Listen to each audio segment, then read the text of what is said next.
प्रिय विद्यार्थियों, आज के प्राणिशास्त्र व्याख्यान में जो कल रीजनरेशन का क्रम चल रहा था उसी को आगे बढ़ाते हुए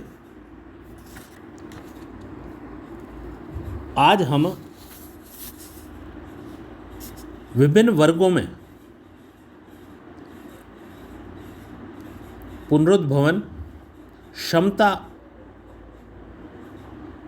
कैसी पाई जाती है उसके बारे में चर्चा करेंगे। सबसे पहले प्रोटोजोआ से शुरू करते हैं कि रीजनरेशन इन प्रोटोजोआ किस प्रकार से कितनी क्षमता पाई जाती है। प्रोटोजोआ के जंतुओं में रीजनरेशन की क्षमता पाई जाती है। यह सामान्यतः विभाजन के समय दिखाई देती है। प्रयोगकर्ताओं ने पाया है कि प्रोटोजोआ में केंद्रक युक्त भाग कुछ ही घंटों में सामान्य आकृति प्राप्त कर लेता है। प्रयोगों में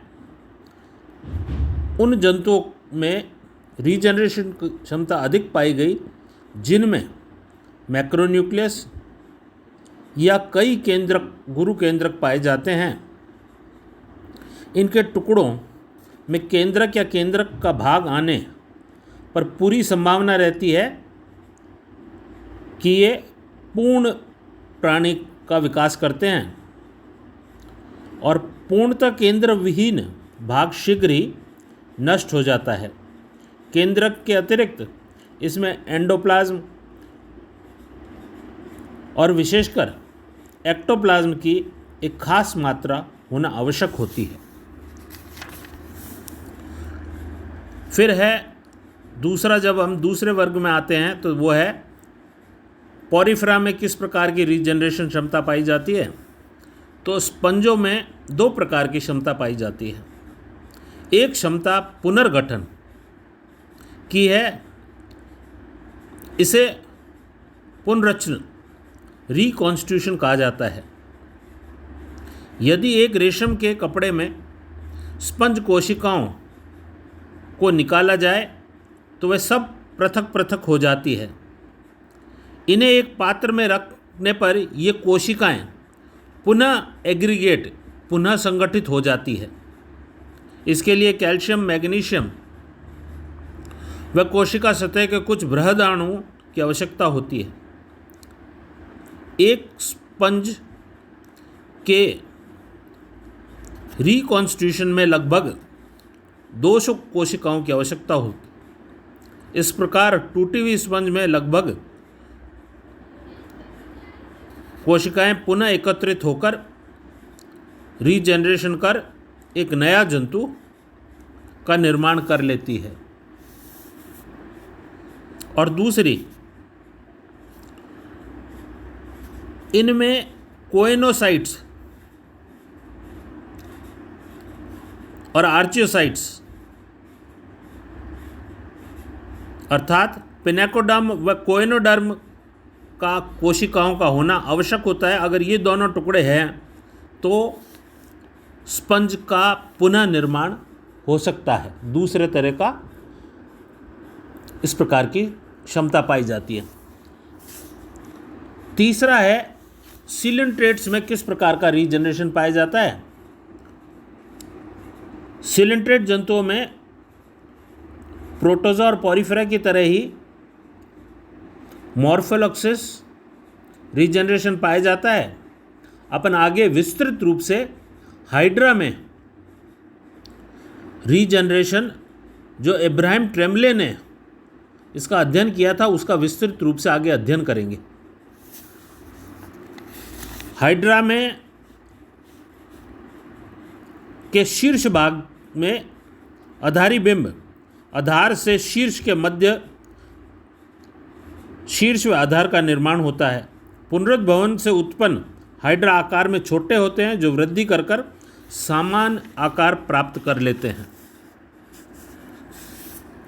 फिर है प्लेटीहेल्मिन्थेसिस में चपटे कर्मियों में प्लेनेरियन जंतुओं के अतिरिक्त अन्य जंतुओं में कोई उल्लेखनीय रीजनरेशन क्षमता नहीं पाई जाती।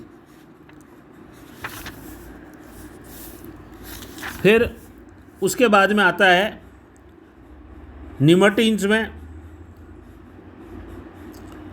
निमटीन जंतुओं में रीजनरेशन क्षमता प्रदर्शित होती है। इस संघ के लंबे कर्मी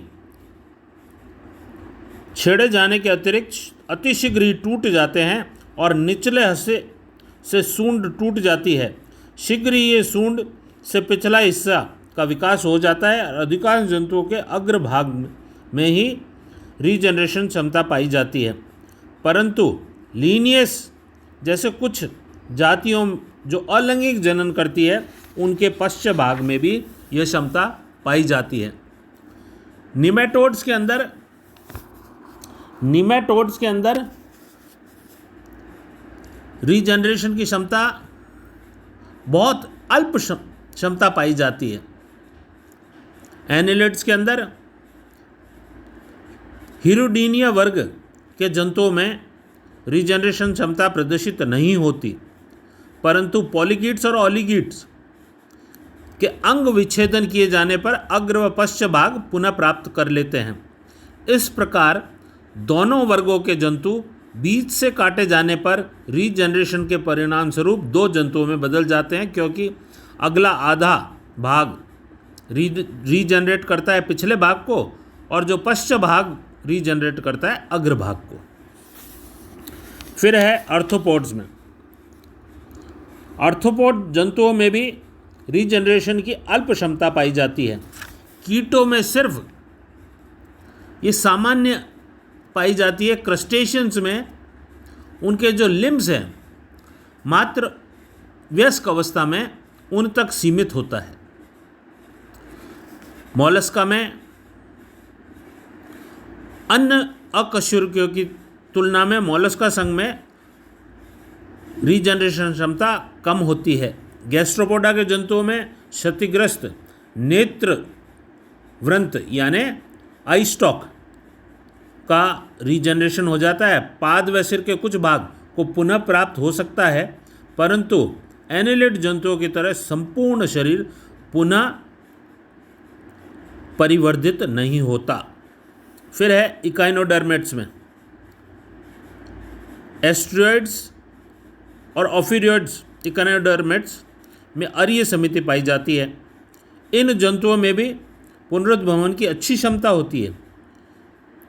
इनकी कटी हुई भुजाएं पुनः प्राप्त हो जाती है। फिर आता है वर्टिब्रेट्स में किस प्रकार का ये रीजनरेशन क्षमता पाई जाती है। तो सबसे पहले हम बात करते हैं फिशेस के अंदर। मछलियों में बहुत अल्प क्षमता पाई जाती है। इनके केवल फिन्स यदि कट जाए, क्षतिग्रस्त हो जाए तो पुनः विकसित हो जाते हैं, परंतु पूंछ कटने पर यह रीजनरेट नहीं होती। एम्फीबियंस के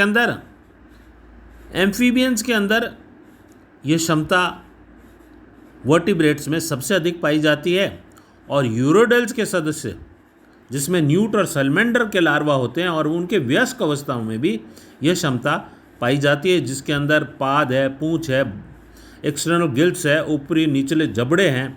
ये सब पुनः अपने को प्राप्त किए जा सकते हैं रीजनरेशन के माध्यम।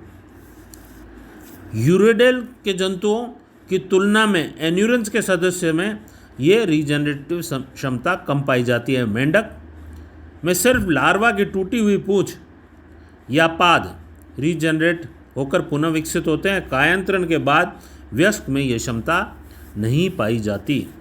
रेप्टाइल्स में एक विशेष प्रकार का ऑटोटॉमी पाई जाती है, स्वयं अंग विच्छेदन।